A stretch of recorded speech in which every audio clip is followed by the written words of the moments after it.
It's the Curiously Insane Podcast. I'm a T with the facts. What it do, what it be? It's your boy Tyler Transu here with the Curiously Insane Podcast, where we find out what fires people up, and in doing so, we fire you up to find your Everest and climb it. Because, baby, it ain't the size of the dog in the fight. It's the size of the fight in the dogs. Go, bro! Today, I have the honor and privilege of sitting down with Dockside Media filmmaker Christopher Rupert. Chris, what is happening, my good man? What it do, what it be, Tyler Sco. What is Sco? What's Sco? that mean? It's let's go Okay. with a S apostrophe go. And Sco, bro, I think that is, it could be a great tagline, a good brand. We can get it on shirts. Sco, bro, fires people up. Sounds So I'm like just- some young person thing. I've never heard this. Well, it doesn't matter, dude. The world's a diverse place. There's a ton of young people. I understand there's a ton of young people. I'm just saying I don't hang out with a ton of young people, so I never heard that before. Okay. Well, yeah, But I mean, you are I a don't, young person at heart. I don't know if people were actually saying that. I might have made that up. I don't know. You just invented Sco, bro? Scobra, I think so. Yeah. I've been trying to brand it here. I know. That's what I'm saying, dog. We can take this shit next level. But aside from Scobro, we got even better news. Bro, today is Tuesday, April 19th, 2022. And what happened today, Chris? What's the big news in your life? Kids went back to school today after spring break. About time. About time. Oh, yeah, and our movie came out. Oh, snap. What's that called, dog? Conscious Contact, colon, full disclosure. You got to have that colon in there. You gotta have the colon. Is that a Conscious colon contact or a full disclosure. semicolon? Is it a colon? Oh, no, that's a colon. That's a Semicolon, colon. I think's the dot, comma I don't- below it. And I don't even know how to use a semicolon. Like, I don't think I've ever used one when writing anything. I used one in the narration I wrote for the Secrets of the Sasquatch here. I don't know if you ran that through Grammarly. I'm like, oh, that looks like a semicolon should go there. So, Well, if the guy read it, it doesn't matter. But I do usually run everything through Grammarly. So maybe yeah. What? but it's also the text that you put up on the screen in the beginning of the film. Oh, we're fucked. So it shows that. So if it is wrong, people are going to call us out. But I don't think anybody knows how to use the semicolon. Somebody comment below if you know how to use the semicolon. Yo, what's good? We got some people watching. So here's what's going to happen. We're going to show you cats a little something. Chris and I, we've been here saying Conscious Contact, full disclosure, quite possibly the best UFO alien telepathy documentary on This the side planet. of the Milky Way. I thought it was This side of the Milky Way. There you go. But now you don't have to take our word for it, because we got the best and the dopest UFO and alien podcasts on the internets to give their thoughts on the doc. And this is what they had to say. Wait. What? Before you hit that button, I was gonna have to say one thing. Get that button primed though. Get it primed for when I say I'm on this. it. Okay, you. Sco, bro. Sco, bro.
so good.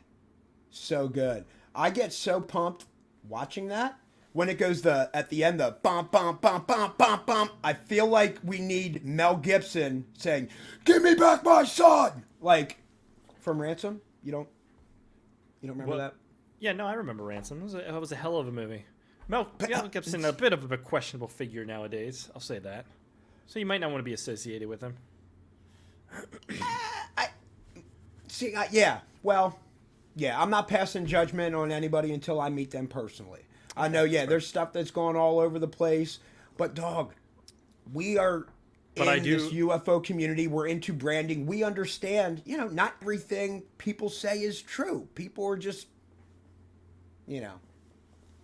But we don't need to go down the Mel Gibson route. Yeah, that's true. I think the stuff he said was true. There were voicemails and shit. It's pretty true. But I will say, Ransom, pretty solid movie. Payback, Great. Good movie. Lethal Weapon, Braveheart, Apocalypse, all these movies. The Patriot. Oh man, when Aim those small, miss cannonballs small, are like dude. taking off people's legs and shit, that was hardcore. You remember that? Yeah. Oh yeah, dude. That was We were near some of those battlefields, Tyler. We were. When we filmed The Ghost of Gettysburg. Which I feel like we're doing a bit of a disservice to that movie. Do you feel like that at all? What do you mean, that we haven't promoted it as much? We've pretty much just, like 99% of the promotion we've been doing and everything we've been doing is just for Conscious Contact, full disclosure. I'd say 80-20. 80-20. I mean, 80-20. I threw the poster up on the Instagram, and True. I threw some on there. We've got some of the people. The Medium, if anybody's watching and they're attending our double doc screening this Friday, April 22nd at 7 p.m., where we're going to screen Conscious Contact, Full Disclosure, and The Ghost of Gettysburg. It's $12 to get in. We got free food, beer, and bevies. And where I was going initially is that the medium in the film, Jessie, she will be there. Nice. Desiree, who was also in the film, will be there. Nice. Lisa will not sure about Amanda and Gus and Hillary. Still trying to get an answer on them. But it's going to be sick, dude. It's going to be sick. Going back to the trailer people just watched, Conscious Contact, Full Disclosure. I think one of the main things of this Curiously Insane podcast is we try and motivate people and inspire them to follow their passions and chase their dreams. And that if you try really hard and you believe you can do something, man, that's a recipe for success. You would surprise yourself what you can do. So the fact that Chris and I are sitting here today on April 19th, and we have our first of 3 documentaries that were picked up for distribution, right? The Conscious Contact, Full Disclosure out today is like, bro, how are you feeling about all this? What's that like? I mean, we started this thing in the middle of August, and here we are 8 months later. And it's like, bro, we got this coming out, Ghost of Gettysburg next week, Secrets of the Sasquatch, early summer, and we got one more interview for In Plain Sight, the intelligence community and UFOs. And that, the last interview for that, it very well could be Rick Doty. We're voicing that into the universe. I got a good feeling that's going to come to fruition. And his story is beautiful. So, Chris, enough about me. How are you feeling going from 0 documentaries or feature-length films, out for distribution to coming up on 3? What's that feel like inside you? Such a bad question for me. I don't want to bring the show down. How do you think I feel? Well,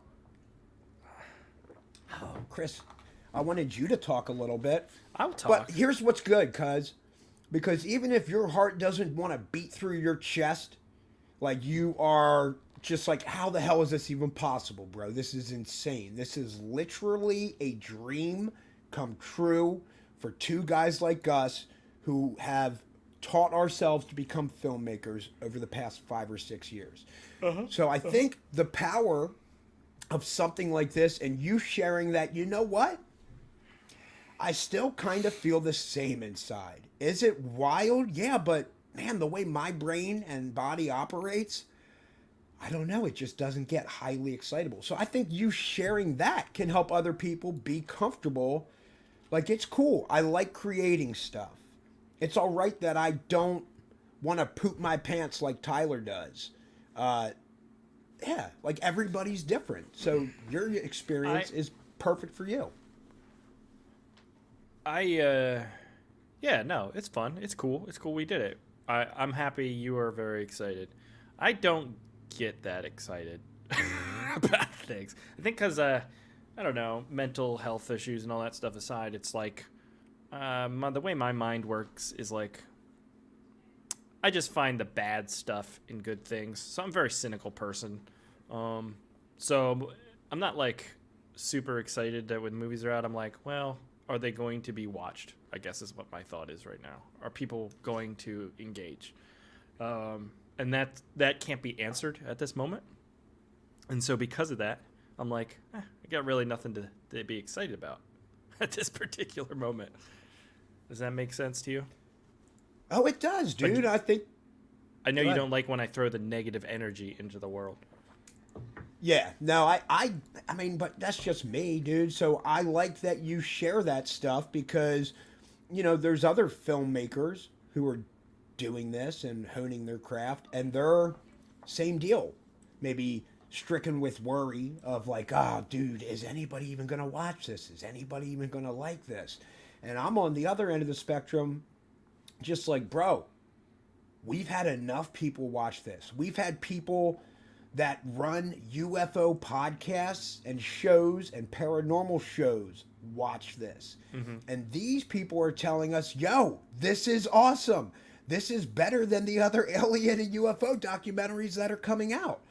So I just wrap my head around, bro, all of those people would not be blowing smoke up my butt. And okay. Two, if there is something to remote viewing or manifest destiny or that sort of thing, like the power of positive thought, well, then I'm just like, yo, baby, we getting 1 million views. 1 million views are coming. 1 million views are coming. And I don't know. That's just the way I think. I'm setting the bar high, and I'm Have you always been like that? Yeah, I think so. Yeah. I've always, I don't know, liked a challenge, kind of. Like, I've always, you know, like, oh, dude, there's no way you can do that. Like, oh, dude, I dig that. Because I've just, I don't know, lived long enough and done enough things to be like, oh, bro, you would be surprised. I mean, taught myself guitar, can play drums, like, taught myself skimboard, you know, just, like, there's just filmmaking, you know. There's like so many different things that I've been able to teach myself over the years. I was always good at math and just whatever. There's like a number of skills. Sales and marketing, stuff like that. Maybe motivational speaking, right? Just as these things, like, I'm just like, dude, I there's no reason I can't do this if I really try, right? If I try and apply myself. But do you need the validation from others about those skills? No, it's nice. It doesn't hurt, dude. I love, like, the negative stuff. I really don't give a shit about. I've just, again, been through enough things in life that it's like, oh, bro, if I worried about what those other people thought, the ones that were negative about something I like, simply because it's something they don't like, if I really, like, just whatever, internalize that and think about that, dude, I would have stopped making films a long time ago, or short movie, just even the whole start of the process. You think so? Oh, for sure, dude. I remember there was just, negative stuff thrown around, you know, and I'm not going to air names or what was said. No, let's air names. Now's the time. Let's get the names out there. But it was just like, oh, dude, what are you doing? People were saying, is he on drugs? Like, what, you know? And it's like, oh, dude, I don't really care. I'm not making it for those people. I'm making it for the people that are getting enjoyment out of it and like laughing or, being inspired. So, uh, That's cool. I'm happy for you, and I'm glad you were able to do that. I wish I was able to do that in that way. I think you can. Yeah, I'm sure there's a mindset thing I can work towards. It's just I'm never satisfied, I think is the problem. And so I seek the validation for the stuff that I make, but then it doesn't matter even if I get some, it's never good enough. So there's something internally there that I need to work on, I think. Yeah. Well, it's cool, dude. That's part of life. That's part of the journey, part of growing and becoming a more well-rounded and respectful and loving human being is like just going down that path, man, and experiencing those things. And I never had I guess I've always been one I've been comfortable and okay with being my own cheerleader. Like I have loving parents, great siblings, and they've never been like, "Go Ty, do not do that. That is stupid." They've always been growing up like, "Dude, you can do anything you put your mind to. You just can. I know you can." But when I started doing this filmmaking, they weren't like overly over the past 5-6 years. They haven't been like, yeah, Ty, you're gonna get a movie on Netflix, or yeah, you're gonna, they're just like, oh, dude, if that's what you like, that's awesome, and I'm glad that it makes you happy. But I don't think any of them believed for a second, right, that oh man, their son, their brother might be able to get a documentary or 3 documentaries streaming on major platforms. But I didn't need that. And I will say, to their credit, they've always been super positive and thoughtful. Just, my family's just dope. So they've always asked, like, oh, dude, how did that interview go? Or good luck with the interview when you're flying. Like, they're, and like you, Chris, if you're doing a lot of this stuff yourself, I've had a ton of help and a lot of really cool memories that I've made of making like short films with my son Hunter and his cousins, like my 3 sisters' kids, and or my sister's 3 kids, and my parents. They'll be in it. Like if we go on a family vacation somewhere, so they have help, and they've never been like, oh, dude, we're not doing that. Like, oh yeah, what do you need me to do? What do you need me to do? So I don't know. It's a unique situation. Never like super like, oh, dude, yep, you're gonna win an Oscar someday. I think they thought I was nuts when I'd say that stuff, just like a lot of other people thought. But I really didn't care. But they were always, like I said, they've always just been cool and supportive and encouraging of like, yo, do what makes you happy. Do that. Do it. It's your life, man. So you're feeling good. I'm feeling good. It's surreal. I can tell you last night I was up till midnight and I Googled Conscious Contact Full Disclosure to see if it was like available like the distribution company said it would be. And sure enough it was. I didn't find it on Amazon, but when I woke up this morning at like 6 I checked. And I was like, oh, dude, we're in business, baby. We are in business. And then I hopped on, for anybody watching, the Alien Girl 111 podcast. She has a YouTube channel, super energetic and positive and kind. She's very well versed in the UFO Twitter community, and she's putting out like a daily morning show. And I told her, dude, it's dope. Like, I had to hop on the show like a little after 7, but she's out at mountain time, bro. So she's getting up at the butt crack of dawn to make a morning UFO show content for people to consume. Like, she's up at 4 in the morning probably getting ready to run the show. So yeah, man, I love this whole filmmaking like community, and it was great of them to reach out and say, hey, do you want to come on this morning? Like for my morning show. It's the day that your documentary, drops. So, yeah, the fun thing about doing this kind of work is the people you meet along the way and the relationships you build with people when you work with them or like go on their podcasts and stuff. just like you would never ever otherwise have the opportunity to ever meet some of these people. Like, I mean, we've met a few people now who are in like the UK. I've done a few things with them. Ash and Greg. Yep. Yeah. See, I remembered their names, Pursuit of and the Paranormal Podcast. I don't remember anyone's names. So You're there getting you better go. at it. Yeah. So like that's super cool. And for the past few years, yeah, like my friend network has grown substantially because it's hard to make new friends as an adult too. I think a lot of like mid 30-year-old people can contest to that as well. Yeah. But this has been easy. Just going out, putting yourself out there, doing these projects, and then you meet people, and then you work with them more, and then you become friends, and then you talk to them and hang out with them and stuff. It's really cool. Dude, it's nuts, man. And people, it's all about, I don't know. I'm big on just being respectful, dude. Like, I disagree. I know you're really against that kind of thing. No. You don't think I'm respectful? Oh, how dare you? Do you remember what you did to my Borfy costume? Okay, I don't know if we want to rehash that on live air.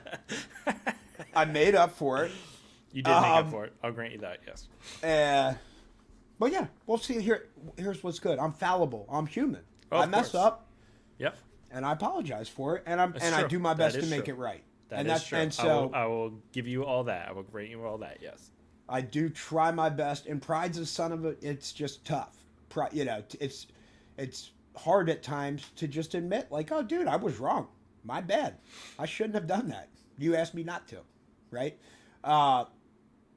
So that's just all part of growing. No, yeah. But one of the things that I really dig, and I love doing it now at this age too, right? Because like we both have young kids, right? And so if we're here trying to teach them to be good people and forgive and be respectful and own up to your wrongs and try and make it right, like, yeah, if that's what we are trying, like, shouldn't we be living by those principles too? I often think of that when I like say something and then I'm like, all right, that was really stupid, and then I apologize to my kids and I tell them I was stupid to say something like that or do something like that. Like, I never remember my parents ever doing that. Yeah, I don't know. You know what I mean? Like different way kids were raised and stuff. Yeah. I mean, it's different time, but so it's like I don't know. It seems weird to me.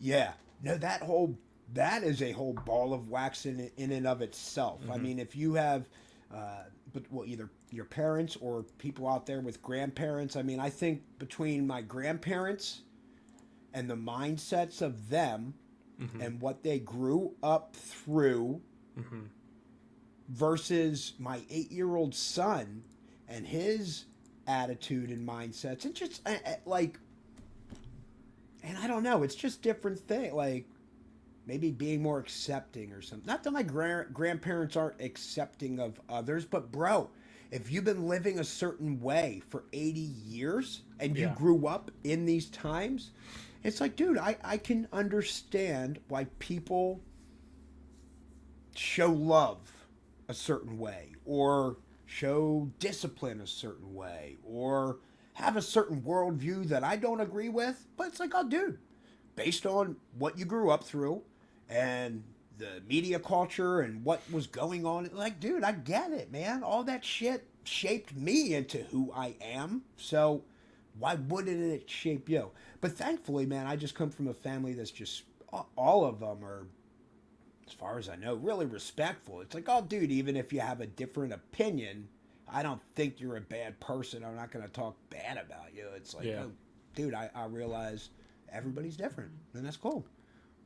And I think for the movies we make, you kind of have to have that mindset, right?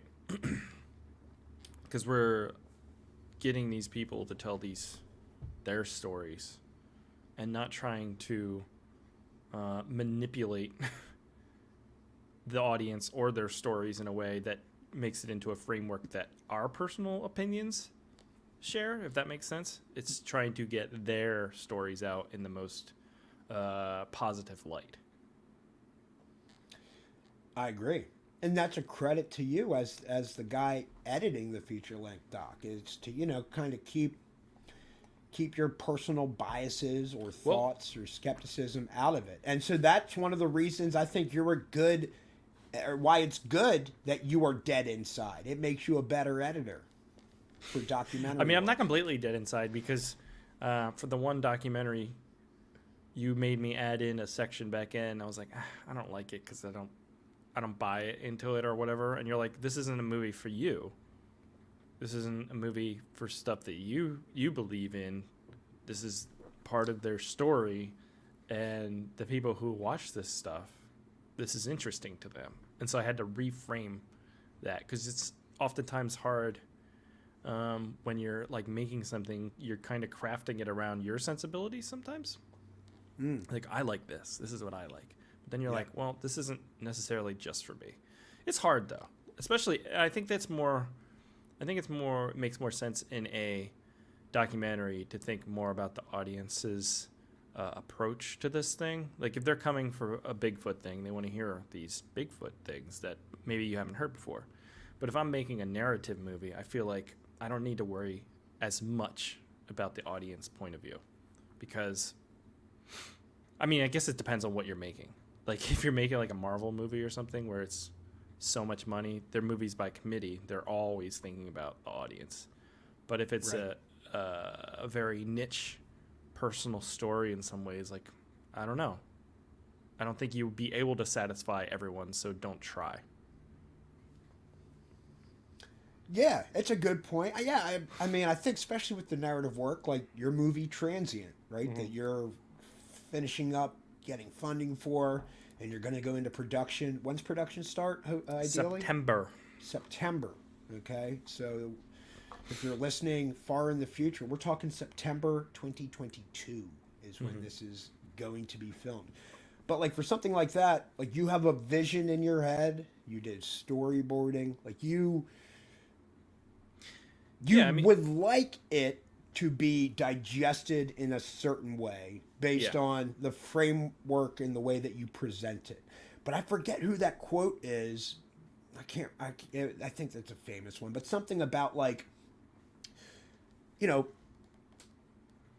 art, like the meaning of art or a piece of artwork, like I would argue it's more so how the most people interpret it versus what the artist's like what he was trying to convey, or what, you know what I mean? Like he had, he was like, oh, I want it to do this and make people think this. And it's like, oh, well, dude, after it's out in the ether and like anymore, 6 billion out of 7 billion people interpret it a different way. It's like, well, dude, I feel like the masses interpretation is the correct one. That is if you could say that. No, I hear you. That's a complicated idea. Thanks, Josh, by the way. But that is true. Like, the artist has a very particular vision for their thing and the ideas they want to get across and the themes and stuff. But once it's out and the masses digest it and have a different opinion or view, you no longer control it once you put it out. And so there's definitely been like movies and stuff. I'm not saying these are bad movies, but like they paint things that are not necessarily positive in a positive light. So like The Wolf of Wall Street and stuff. Like these guys were kind of shitty, right? Shitty people doing really shitty things, but it kind of glorifies that stuff in a way where it's like, oh, this is fun. I wish I could be like this, but it's like not good, like morally not good. Right. And I don't know if that was the intent of the filmmakers. So there's filmmakers who have an intent and then they put their movie out and the audience receives it in the exact opposite intent. And you're like, oh my God, I put this movie out when I meant to be criticizing this thing, and instead it's glorifying it, or it's perceived as glorifying it. That's got to be rough for the artist. Oh, for sure. Oh, I'm sure there's just a lot of emotions that you go through. Now I don't think that really applies to our movie. I mean, we'll see what happens. We haven't actually gotten any reviews yet or anything, so we'll see. Oh, we got one. We had one person say they reviewed it. We couldn't find it. Okay. They said it was on Xbox, Microsoft Movies. That was Dracula Tepes, I believe, who happened to watch the Alien Girl show this morning and then went and rented that joint right away and watched it.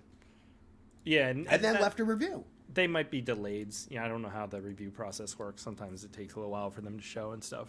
But I guess we don't know. And I'm not saying good or positive, just like the opinion of how this work stands. Do you know what I mean? Like, what does it mean to people? And you can criticize things on a more less subjective way, where it's like, oh, well, the production quality is good or bad. You know what I mean? So there's less subjectiveness to some of these things. The sound quality is either good or bad. So like that stuff, I think we did pretty good on. It's the story within the whole thing is how is that going to be perceived? Yeah. And I don't know. I think it's good. You think it's good. I think it's great. Yeah. I think all the UFO and alien podcasts that watched it think it's great. Yeah. So if this is the kind of stuff that they are really into, and they found new and interesting information that made it worth their while to watch it and get them thinking about different things and digging into different people and aspects of this phenomenon, like, I think that's sick, man. That's sick. I think it can affect a lot of people, like I said, with zero interest and zero knowledge or belief in extraterrestrials. But I think it's great for people who are super into it. And one of the things that was on the Alien Girl, mentioned on the Alien Girl show this morning, was that, dude, there's just not enough of these documentaries out there. Like, I feel like people are making UFO and alien documentaries, but man, if the viewers watch Conscious Contact Full Disclosure by Dockside Media, if you don't think, dude, hold on, you're telling me Chris and Tyler made this? Just the two of them.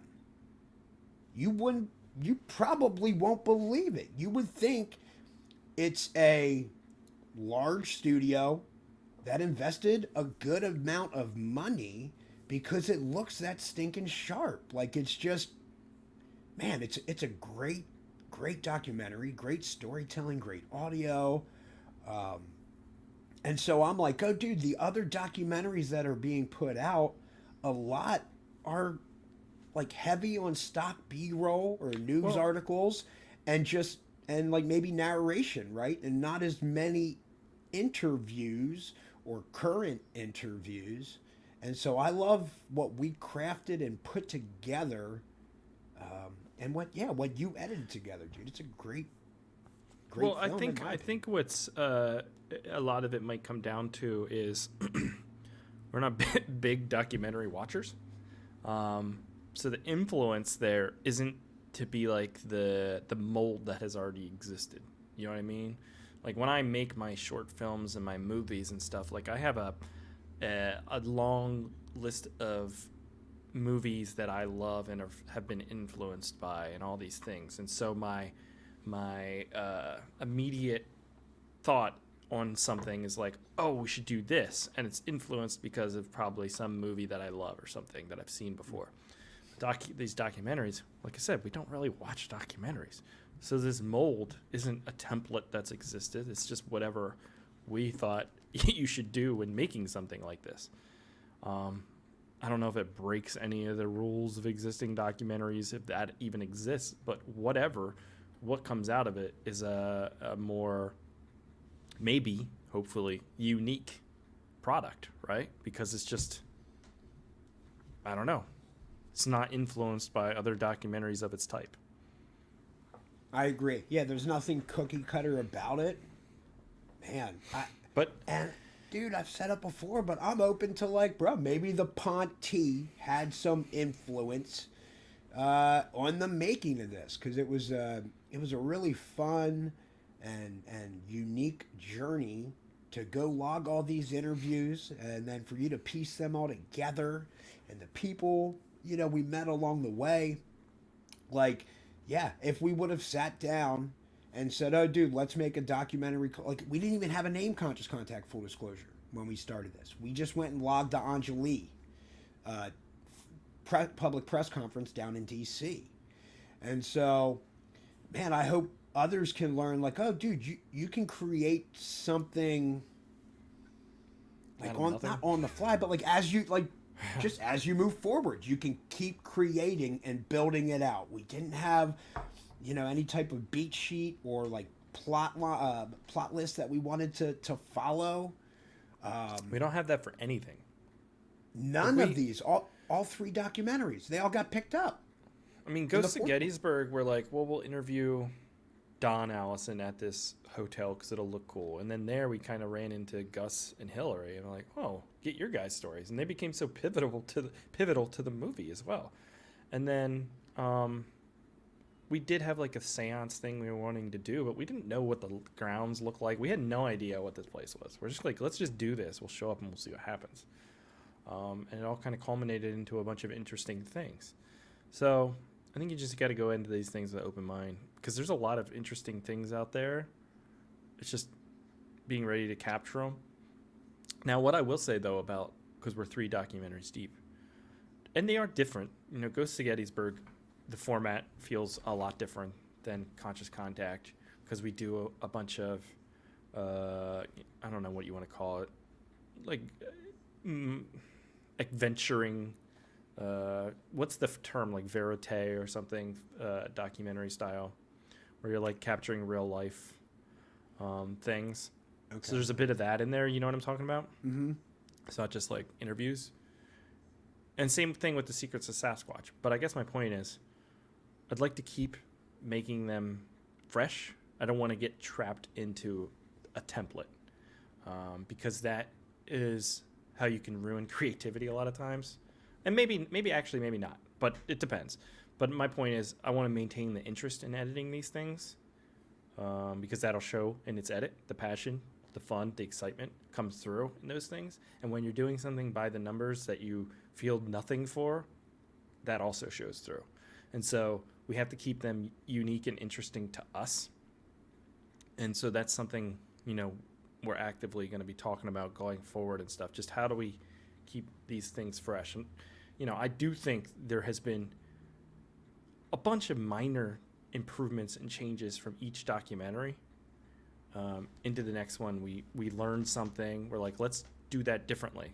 And a very simple thing we did differently was like, when we're doing interviews, let's put somebody on a gimbal just so it's moving around, as opposed to just 3 tripods. And that gives it more life. And that was a good thing. And it was simple to implement, but it changes the feel. And so there's a bunch of things like that we've been doing from each one to each one, where we just learn something new. Oh, for sure. And it was neat. I mean, I remember, actually, the very first thing, Conscious Contact, Full Disclosure, for some of those, 1, 2, 3. Yeah, the camera pointed at you. I think almost all the interviews, except the Anjali press conference, I had 1 camera on me and 2 on them. And we decided, we're just going to stick with the subjects. I didn't think we were going to do it, but you were like, well, we already did the one. Let's just do them all, just in case we decided to show you. Yeah, I was like, we have it. But I was already like, the first time I saw the trailer with you in it, I was like, I don't like that. And it's not because of you, but it's just I didn't like that style. I feel like it takes away from the subject, right? I think it does too, and you know, I think it like might invite doubt into the audience's mind, because it's like, oh, well, one, depending on how I phrase a question or how it's, or just my reaction, you know, like I could potentially, you know, if I'm looking like bored and disgusted, or if I'm looking a certain way, it'll affect the way that these people give the interview. And then it also, you know, somehow the audience sees that and they'll make a snap judgment on me. And then they carry that judgment the whole way through, and it may or may not bias their viewing. So I'm down with what you said. Like, you were very adamant up front, man. I think we just do the subjects and we let them tell the story. But on the flip side, you know, and I'm not judging, like, because you have like Eric Mintel, who does the Bucks County. I think they changed their name now just Eric Mintel Investigates, but he's very prominently featured in his stuff. Obviously, different style and different type of filmmaking going on there, but he is a very charismatic dude, and he brings the audience in as well. So I do think there is a way to do that. I just think for what we were crafting with Conscious Contact, it didn't really fit. So maybe going forward at some point we will do something like that. I'm not ruling it out, I guess is my point. Gotcha. Yeah. No, I'm always open to it, and I like you said, we keep learning stuff. I mean, Yeah, remember that thing you told me the other day where you were watching like something on like ABC or something, like with the chairs. Oh yeah, yeah. It's like, Here's a great thing. why didn't we do all these that? docs going forward? We'll be using low back chairs, just like every other interview on 2020. Man, I've been setting these people up on their sofas or the recliners, whatever chairs in their house, but then I can't really backlight them that well. And you'll notice in Secrets of the Sasquatch, made a little boo-boo per se. And if I didn't even bring it up, I don't know how many people would like that it would bother them, right? Other than like some filmmakers like you and me. Yeah. But like I put like a light, on a pillow behind her head to try and backlight Sue Walker's hair.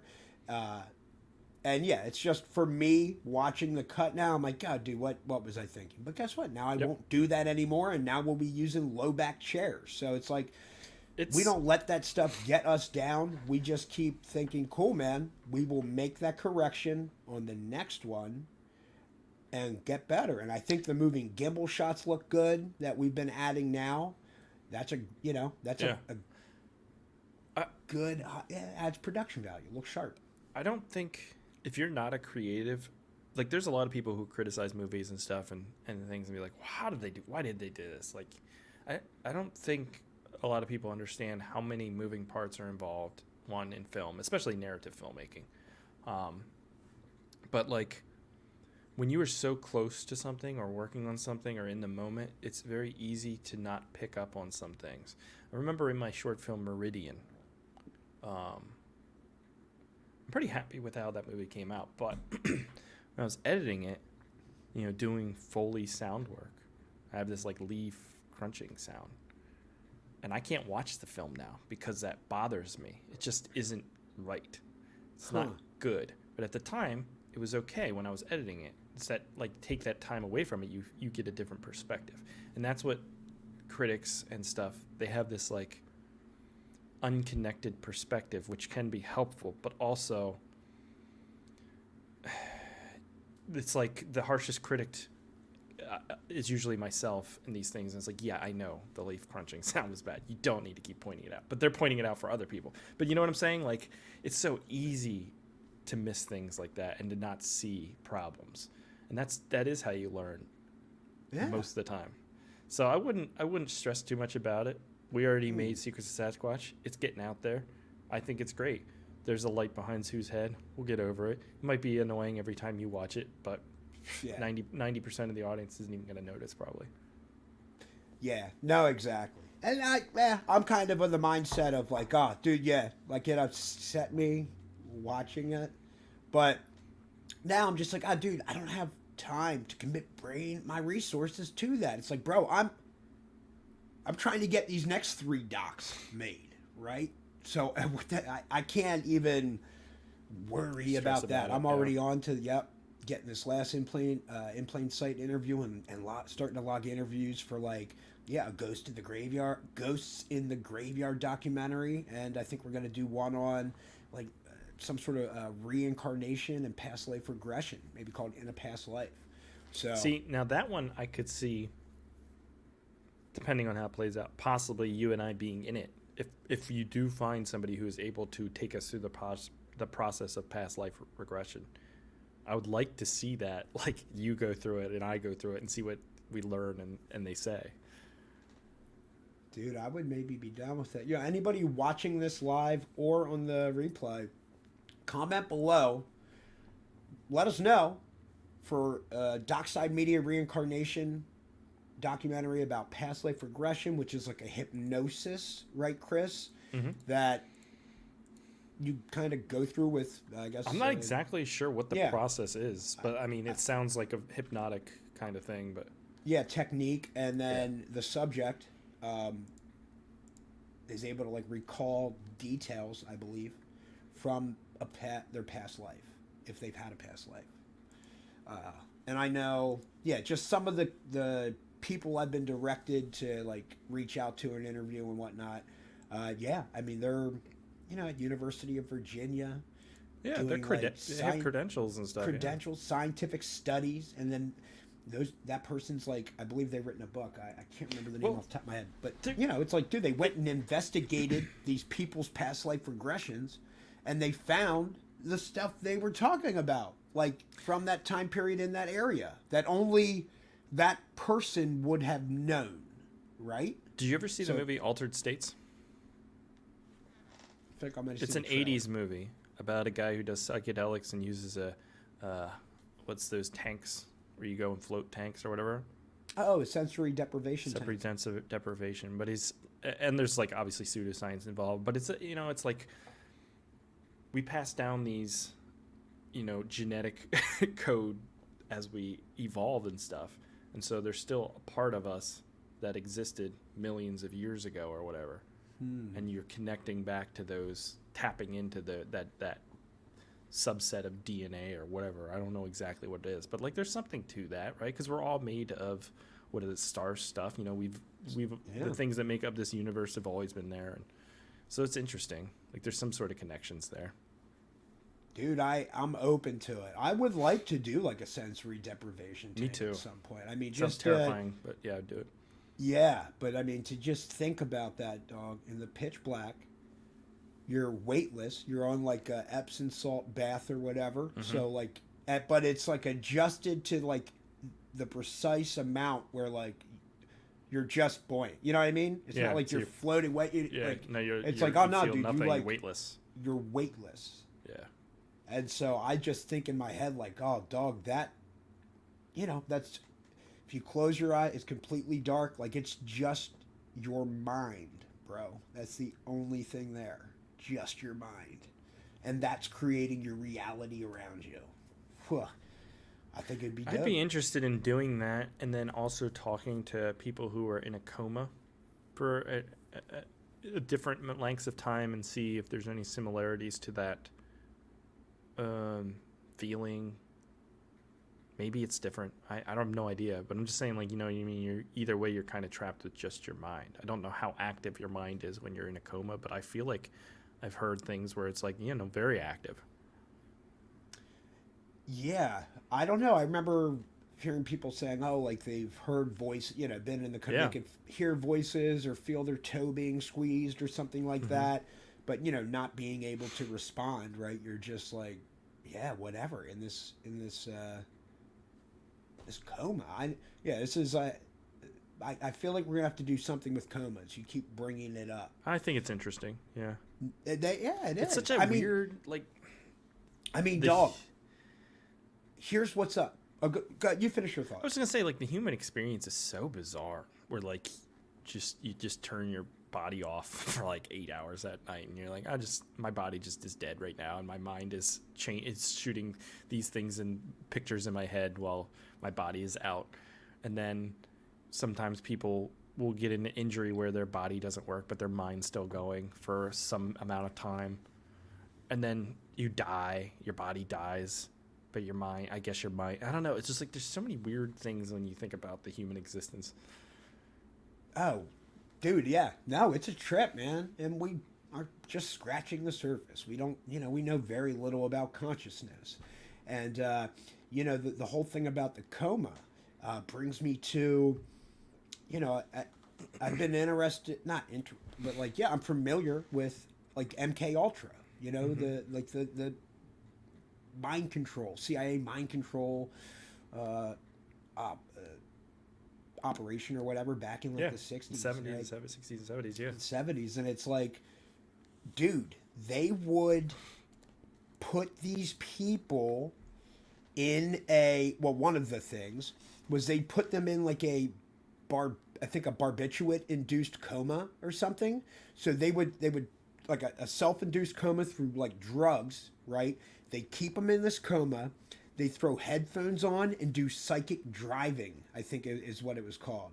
So they just keep a loop, bro, the same message over and over for whatever, 8 hours, you know, 10 hours, dog. So like, and it like reprogrammed these people, right? It changed them. They were forever changed. The ones that had that kind of experimentation done with the induced comas, like barbiturate induced comas and psychic driving and all that stuff. And I feel like these people, I got to look into it. I don't want to misspeak, but I feel like when I read up on it before, like, you know, they were showing up and signing up for, like, say, like, depression treatment, you know, like medication resistant depression treatment.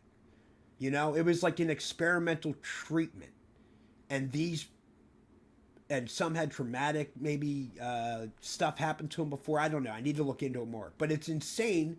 They signed up, I believe. Those ones signed up for it. It wasn't like the John or the people who were like hiring hookers or whatever in LA, and they would like dose them with LSD, like the men, and then, you know, record responses and stuff, because like they knew they were compromised. They wouldn't be able to go talk about this, right, because they're doing some illicit activity. And but yeah, the part about the comas and that psychic driving, dude, trips me out. Look into it. So it's like that idea, like the power of positive thought, or like whatever I am feeding my mind, right, that's what my reality becomes. It just is. I think that's what's so interesting about psychedelics is that, I mean, you see a bunch of like recent like studies like, oh, psilocybin can help treat depression because it's like rewiring the pathways of the way your brain is working. It's like breaking these cycles, these like just your immediate thought process is always like negative when you're depressed or whatever. It's you never see the positive side in anything, and the fact that these psychedelics can like just reshape your mind and your thought patterns is so powerful. Because while we all, like, if you've probably never had this issue, but like when you're trying to diet and stuff, it's very hard because you're used to like what feels natural, the way you want to eat and the way you want to do things, and then to try and completely change that is really hard to form that pattern. You can do it. Some people can do it better than others, but a lot of times you fall back out of the pattern. You do what feels normal again. I guess my point is, like, I think from my understanding with the psychedelics and stuff, you can change what the new normal is. So it's not necessarily like training your mind to become this new pattern. It's just kind of, I mean, it is, but like, it's not the same way of like you habitually over time trying to like keep doing something, keep reinforcing something. Like it can help you with that. Dude, I feel you. It's a very, yeah. I mean, it's crazy that they're, you know, they're starting to do like treatments, right? Where when we grew up in school, we had the DARE program coming in with their briefcase and showing us mushrooms, ketamine, LSD, all this stuff. It'll turn your brain into a fried egg. Stay away from it. And so it's gone from that in the 90s to now we have like legitimate universities and people being given permission to do clinical studies on the benefits of ketamine in like helping with, like, I feel like I read somewhere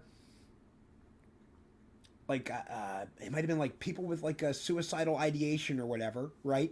Like a dose of ketamine. Now, obviously, don't go do this yourself. I mean, these are like prescribed and based on weight, whatever. Yeah. But, you know, like boom, immediately all these people with like that suicidal ideation, like it just left and like didn't come back for. Yeah, that's powerful. You know, weeks, months, whatever. They continue, you know, and I think it's, and with the psilocybin treating like anxiety or depression, I think, again, it's, what they're doing is like showing it, like they're trying to study it like in conjunction with therapy, right? Mm-hmm. Like, you know, you still need to talk about these things that are going on in your head and things that have happened to you you can't let go of, and just whatever, you know, there's a psychological component to it. But it's interesting that the pharmacological study of some of these chemicals that were party drugs or like ecstasy, right? MDMA, you know, it was growing up was, oh, bro, that puts holes in your brain. Do you not know that? That's what Yeah. that is what went around. You can't do ecstasy, you'll get holes in your brains. And now they're saying, oh wait, hold on. It opens up pathways that were shut since childhood or something like, I don't want to misspeak, but I've read all these crazy things where they're like, yeah, they're not saying abuse it, but they're saying, wow, if you can open up those pathways and talk to somebody about these things, you can process that trauma, right? You can get through that. And it's like, oh, dude, it's cool that we live in a time where that stuff is becoming more mainstream. And so hopefully these ideas of like what Sue Walker and Anjali are talking about in Conscious Contact Full Disclosure about this like telepathy and consciousness and we are all one and that there's extraterrestrials, multiple nations and the Pontier here wanting to record our culture, right? And just all these fascinating things. It's like, bro, I hope that stuff gets studied more too. Because yeah, there's enough interesting things. Like this kind of trips me out. It's like, yo, why are there such a high number of astronauts that have come back from, trips to the moon or whatever, or even just out in space and being able to look back at Earth and seeing it as that pale blue dot? Like, why are those people saying they believe in extraterrestrials? Like, what? These are people that went through literally the most rigorous psychological test because they had to ensure, before we send you up in this tin can into space with other people, like, you need to be the most mentally stable person on this planet. And so all these people were they had to be highly intelligent, right? And in good physical condition. So it's crazy that, why are there a number of those people that have talked about, there's extraterrestrials? Well, to me, it's like the universe is so big. We can quantify it with numbers or whatever. It's almost it's infinity. So just running down that, it's like, well, yeah, there's got to be something else out there, right? Like, why? How could there not be, just from the math alone? And you could say that, and I can buy into that. But I think if you go out and you leave the Earth and you look back and you see the Earth is just this thing sitting there, I think that probably gives you a way different perspective of oh yeah, there is something else out here. Like this is Earth. This is the only thing I'll ever know. But they left it and they can look at it and it's just sitting there. Do you know what I mean? It's so weird. It's got to be so mind blowing to see that. I can't wrap my head around it.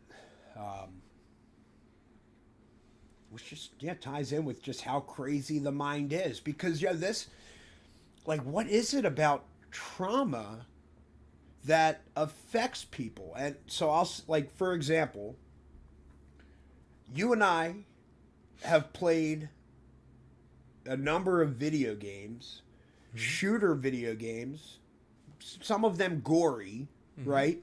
Yeah. But we've murked or killed, whatever you want to say, just in video games, and no qualms. Our brain, it's not real. That's a video game. I don't care how realistic it looks, bro. It's a game. You did not do that. But I guarantee you, if either you or I had to pull a trigger and put a bullet in somebody, even if it was 1,000% justified, like a home intruder, whatever, where your kids, everybody, you had to do it, I feel like, man, I don't think once that event happens and my brain experiences it, how can I, how do you get, how can you not, feel a different way about life after that? You feel me? But it's why couldn't you, maybe this is what psychopaths do, is train their brain, oh, dude, that was just a video game. I really didn't hurt that person. I don't know. It drives me nuts, though, that, the mind, without a shadow of a doubt, knows the difference. Yeah, Yeah. it's interesting for sure. Yeah, I can't imagine. It definitely would have to affect you. It would have to. Like, yeah, it's just weird. And even, yeah, whatever. Like the war in Ukraine, like the Ukrainian people, whoever. I mean, dude, people are in positions where they got to do, like, war is a hell of a thing, man. And whatever. It's just, those people have to live with it. It's like, oh, dude. Well, even like World War II. Like, how many people came back? I don't know if you have any family that were in World War II. I have a great uncle who was in Vietnam. But either way, man, well, he was lucky in so much, like, he wasn't shell shocked or anything like that when he came back. But you think about those World War II people. All those people came back, and maybe it was just good branding that they were all portrayed as just tough and it didn't affect them. Propaganda. Like, maybe that's what it was, but man, maybe that's probably what it was. I feel like that generation had to be affected. How can you? Yeah. I can't even fathom, like, Battle of Normandy, storming the beaches, running at just machine gun turrets, mortar shells, like, Dude, and people are saying, "Nah, dude, you gotta go that way. I don't give a shit. You can't go this way. You gotta, like, you had to do it." And the fact that you can motivate 1 million people, however many troops storm that beach, like, that's crazy. How can you get that many people moving in that direction? It's nuts. And then come back and not be affected. I mean, you see it now with the war in Ukraine. It's just all propaganda both ways, where it's like painting these. And I mean, I understand it. Like, you paint the Ukrainians as like these epic fighters fighting for, their own country, and the Russians as evil, whatever. And that, whatever, you can choose your side. I have my own whatever thoughts on it. But my point is, that's what the propaganda is. It's like all this positivity stuff about Ukraine, but then, like, I don't know, show the actual, like, that's not what the war is. Awful. Like, it's just disgusting. Like, just, and that's the thing with the internet is if you want to see like what it actually looks like, there's tons of videos now of just people being killed and murdered and the gory aftermath and stuff, and it's just awful. And so I get the need for the propaganda to, like, motivate the masses to, like, side with something or whatever, but, like, there's just nothing good about it. It's not glorious in any way that, you know what I mean? Like, the glory there is heartbreaking, honestly. And that's something you didn't really get too much of with World War II and stuff, just because of technology differences. Now everyone has a cell phone and can view this stuff, so it's more blatant, I think. But also because of social media and everything, you can manipulate people so much more too. So I don't know. I don't know what my point is, but it's all kind of sad, honestly. It's is rough. It's just rough. Like, these people, it's just awful. Yeah, no, that's yeah. War in general is awful, and yeah, I mean, dude, it is. It's interesting how. Yeah, just how propaganda works, and so much, like, you don't, like, what did the CIA director say? Like, oh, dude, like, we'll know we've been successful when the American population can't tell what's a lie, or something like whatever, like, what's true and what, you know what I mean? And it's like, oh, dude, because, yeah, just all the Ukrainian stuff, it just went out real quick, and it, they're the Ghost of Kiev, which is like a made-up story, but it went viral that there was this Ukrainian pilot shooting down, 7 planes in one sortie. And it's like, dude, from a filmmaking standpoint, branding, marketing, I understand that need to do something like that, but it's like, oh, why is it okay for them to do that to boost morale, but not okay for Russia to do the same thing, right? Like, well, Russia, I'm sure they do. Dude, that's BS. And same thing, like the U.S. and we got to get off the war topic, but the U.S. like, going into Iraq, right, and these types of things, it was like, oh, dude, we didn't view ourselves as Russia going into Ukraine on a, like, we viewed ourselves right as we're going in to help those people, and that's what Russia is telling their population. We are going in to help these people. Whether it's true or not, if they say it enough times, the people believe it. Just like with, everybody, there weren't given Yeah. 330 million people in the U.S., there weren't too many people that were like highly against the Iraq War, as far as I know, that were like, oh, we're no better than Russia. Like, I don't know. Let's get off this topic. Yeah, it's a depressing topic. Conscious Contact, full disclosure. Yo, let me run this trailer again for anybody who's out there watching. Again, this bad boy, Conscious Contact, full disclosure, available on Amazon, iTunes, Google Play, Microsoft Movies, and Vudu.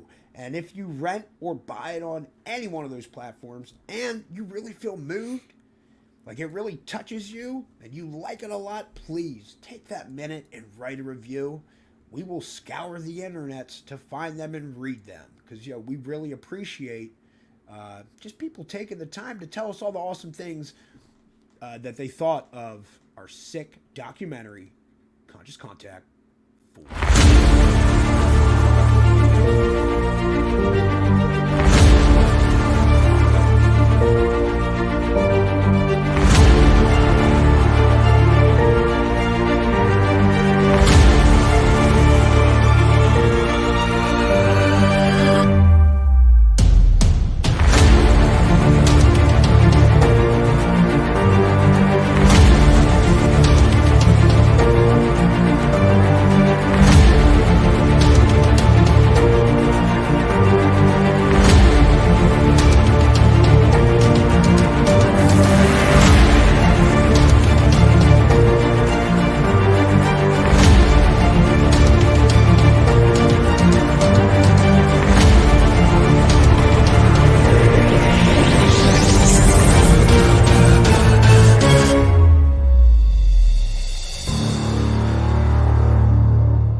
Right, baby. Keep that hype train going. So, Chris, what do you think, cuz? I think Conscious Contact's out. I think everybody should go check it out. Yep. And then I think next week, Ghost of Gettysburg is out. I'm Correct. excited. I am excited, Tyler. And I can't wait to read those first reviews. Dude, I can't wait to read those reviews either, man. So, guys, Chris, I feel like maybe you want to wrap this bad boy up. Yeah, let's wrap it up before we We've get been off. shaking and grooving. Yeah, we went off on talking- some weird tangents. It's all right. We did. That's part of life, man. Hopefully true. some people found some value in those segues that we made throughout this broadcast, man. And had a good time, and maybe they grew a little bit too. Mm-hmm. Or at least got a little passion and fire to go follow their dreams. So, here's what's up. If you're watching this video and you haven't watched Conscious Contact Full Disclosure, which is available to rent or buy, I don't know what you're doing with your life.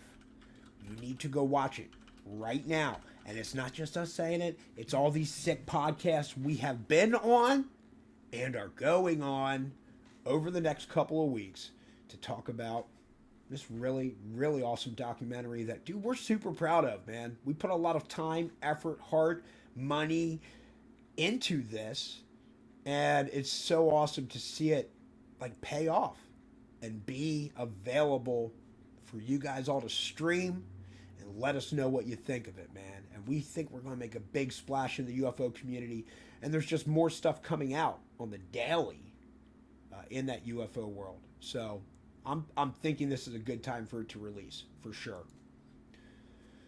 Chris, any final words from you? Keep on keeping on. Shop. What was the thing you said at the beginning? Sco, bro. Sco, bro. Sco. Let's go. Sco, bro. Dude, oh. And I'm waiting for an email back, but what is Podcast it? Campfire Tales?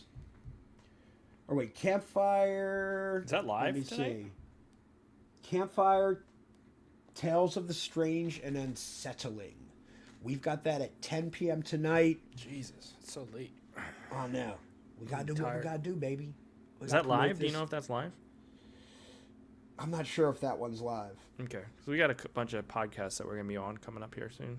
Oh man, the 19th, the 21st, the 22nd, the 24th, we got a couple. Oh, dude. And then the screening on Friday night. So if you're in the area, come out to it. It'll be a great time. We'll be there. If you are, yep. Hop on Facebook, type in Double Doc Screening.